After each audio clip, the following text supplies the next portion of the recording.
Dan kita ke informasi selanjutnya, lereng selatan Gunung Slamet di Banyumas, Jawa Tengah tidak hanya menyimpan keindahan panorama dan tradisi masyarakat desa yang khas. Nah, jenang bumbung adalah salah satu makanan tradisional yang dahulu ada di tengah masyarakat. Ya, kini jenang bumbung telah menjadi komoditas jajanan tradisional. Berikut inspirasi akhir pekan.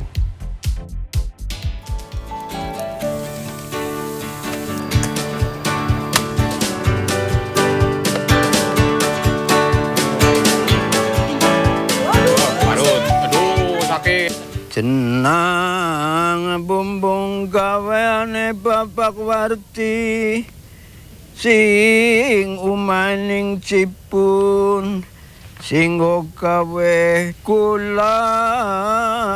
Untuk membuat jenang bumbung, pagi ini saya bersama Wardi membuat jenang bumbung di Dusun Cibun, Desa Sunyalangu, Kecamatan Karanglewas, Banyumas, Jawa Tengah akan mencari bambu yang hendak digunakan untuk memasak jenang bumbung.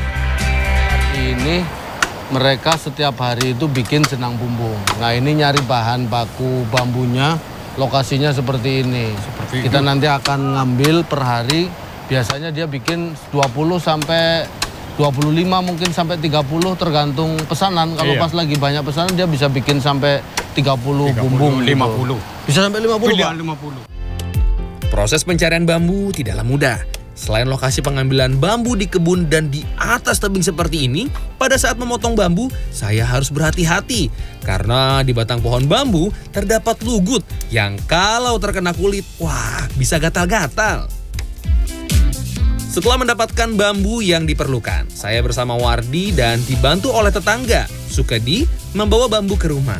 Nah, agar tidak gatal, Wardi mengambil daun nyangku untuk membawa bambu ke rumah agar tidak terkena lugut bambu. Pakai ini aja. Sudah. Pak, itu daun apa, Pak? Ini bau nyangku. Oh. Daun nyangku ini. Oh, menyegah gatel-gatel. Oh, buat bawa bambunya. Iya, buat bawa bambu ini kan nyegah gatel di badan. Badan lugut. Kalau ini tanaman apa ini? Ini tanaman kapulaga.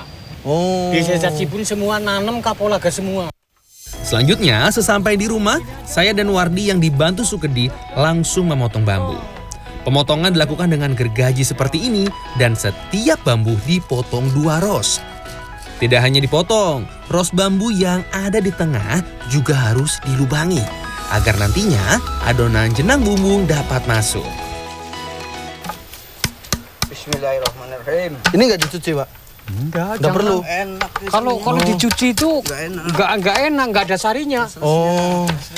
Kalau itu kan ada rasanya apa? Bambu itu di dalam kan itu kan enak. Oh, gitu. Jadi ini nggak dicuci. Jadi Enggak. ini di dalamnya ini. Iya, jangan Ada dicuci. ininya, justru itu yang Kalau rasanya. kalau dicuci nggak ada rasanya. Oh.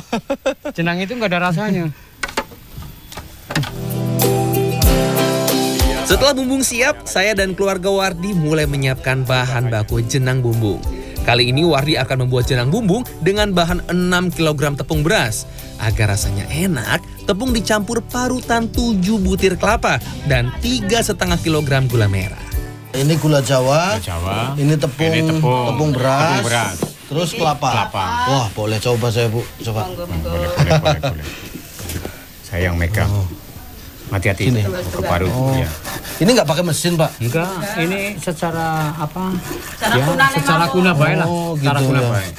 Oh, Bapak jumlah produksinya nggak terlalu Produksi banyak ya? iya, Jadi produksi kalau kayak kayak kelapanya kayak gini, Iya. parut sendiri. Hati-hati ke parut. Kalau tepungnya Tepungnya ya pakai mesin. pakai mesin. Oh. Kadang-kadang nggak pakai mesin ya bebek. Misalnya ada di bawah. Parut. Aduh, sakit. Pemarut kelapa harus berhati-hati karena alat pemarut kelapa cukup tajam. Saat asik memarut, waduh, tangan saya pun terkena parutan. Wah. Ini ya, parut ini ternyata ini ya, kalau nggak hati-hati nih. Itu parut. Kalau Selesai menyiapkan bahan baku, saya mulai memasak. Pertama, kelapa yang sudah diparut dimasukkan ke dalam panci untuk dimasak di atas pawon. Kemudian, gula merah dimasukkan dan diaduk sampai merata. Jadi cara masak jenang bumbung kelapa yang sudah diparut seperti ini masukkan, diaduk. Diaduk terus ini masuk gulanya. Masuk gula masuk. Gulanya masukkan. Nah. Sambil menunggu parutan kelapa dan gula merah dicampur merata, saya menyiapkan tepung beras untuk dibuat adonan dengan dicampur air seperti ini.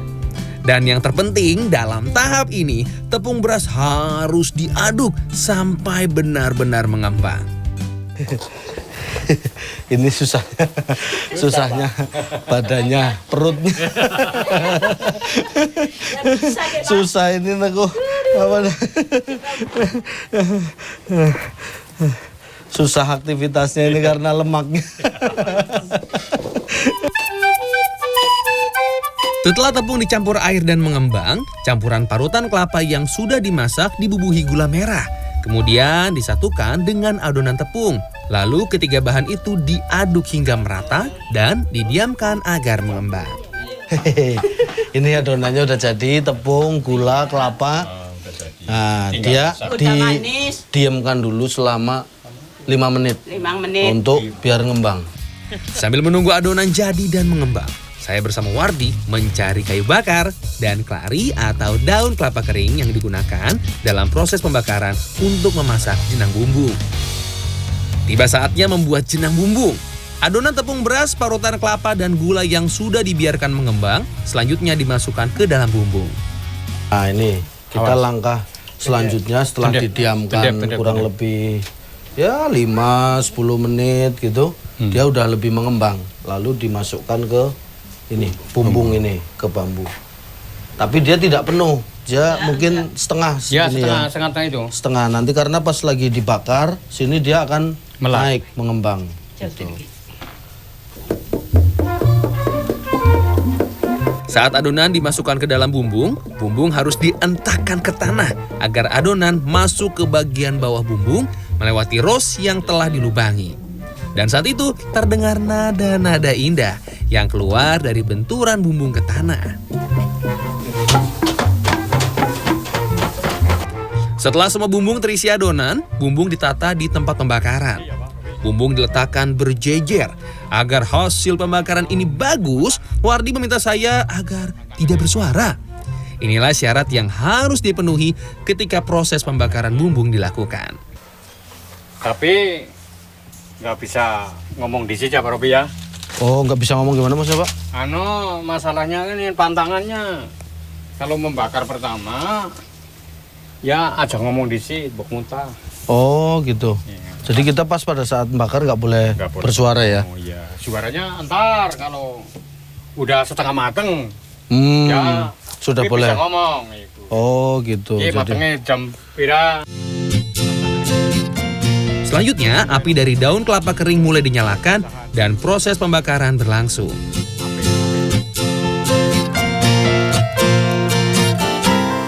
Satu jam setelah dibakar, jenang bumbung terlihat mulai matang. Saya menggunakan lampu senter untuk melihat bagian dalam bumbung guna memastikan jenang sudah matang. Menurut Wardi, jenang bumbung merupakan makanan tradisional yang dahulu disajikan seperti jajanan pada hari besar atau hari penting seperti lebaran, hajatan, dan acara kumpul keluarga. Namun saat ini, jenang bumbung sudah jarang dibuat. Saat Wardi mulai membuat jenang bumbung dan dipasarkan, ternyata banyak peminatnya. Kini ia membuat jenang bumbung 2 hari sekali dengan bahan 7 kg tepung beras. Ia membutuhkan modal Rp250.000 untuk membuat 40 bungkus jenang yang dijual Rp10.000 per bungkusnya. Setelah dipastikan matang, bumbung dibersihkan. Kulit bambu yang hitam bekas pembakaran akan dibuang. Dan sebelum dipasarkan, jenang bumbung dipotong dengan gergaji dan dikemas menggunakan plastik. Setiap bungkus berisi 5 potong jenang bumbung. Di tengah banyaknya makanan modern, jenang bumbung masih banyak digemari warga desa. Bahkan sejumlah warga menjadi pelanggan Wardi. Menurut warga, jenang bumbung memiliki rasa yang khas. Ya ini pas kebetulan lagi ngumpul ini ya Pak ya. Lagi ngumpul. Nah biasanya jenang bumbung ini dulunya untuk acara-acara keluarga seperti ini. Mereka kumpul keluarga, ada acara hari-hari besar atau hari-hari penting di keluarga, mereka bikin dan mengkonsumsi jenang bumbung. Tapi hari ini jenang bumbung ini menjadi makanan tradisional yang diproduksi dan sudah mulai dipasarkan di desa-desa. Robi Sofwan Amin, Dwi Ari, Banyumas, Jawa Tengah. Jenang bumbung.